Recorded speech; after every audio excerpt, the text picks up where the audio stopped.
നമസ്കാരം, ഞാൻ doctor Anju Sara Thomas. ഇന്ന് ഞാൻ സംസാരിക്കാൻ പോകുന്നത് ഇൻഫ്ലുവൻസ വാക്സിനെ കുറിച്ചാണ്. എന്താണ് ഇൻഫ്ലുവൻസ വാക്സിൻ? മഴക്കാലത്ത് ഇൻഫ്ലുവൻസ വൈറസ് മൂലം ഉണ്ടാകുന്ന വൈറൽ പനികൾക്കും അതിൻ്റെ കോംപ്ലിക്കേഷൻ ആയിട്ടുള്ള ന്യൂമോണിയ പോലെ അസുഖങ്ങൾക്ക് അഗേൻസ്റ്റുള്ള വാക്സിനാണ്. എപ്പോഴാണ് ഇത് എടുക്കേണ്ടത്? 6 മാസം മേലെയുള്ള കുഞ്ഞുങ്ങൾക്ക് 2 ഡോസ് വീതം 1 മാസത്തിൻ്റെ ഇടവേളയിൽ നൽകേണ്ടതാണ്. അത് കഴിഞ്ഞ് എല്ലാ വർഷവും ആനുവലി ഒരു ബൂസ്റ്റർ ഡോസ് 5 വയസ്സ് വരെ കൊടുക്കേണ്ടതാണ്.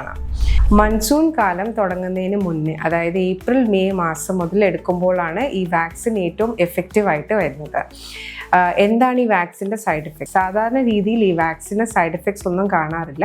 ചില പിള്ളേരിൽ മാത്രമേ എടുക്കുന്ന ഭാഗത്ത് ഒരു ചുമപ്പോ തടുപ്പോ ചിലപ്പോൾ കാണാറുണ്ട്. അപ്പോൾ എത്രയും വേഗം നിങ്ങളുടെ അടുത്തുള്ള പീഡിയാട്രിഷ്യനെ കൺസൾട്ട് ചെയ്തിട്ട് എല്ലാ പിള്ളേർക്കും ഇൻഫ്ലുവൻസ വാക്സിൻ നൽകേണ്ടതാണ്.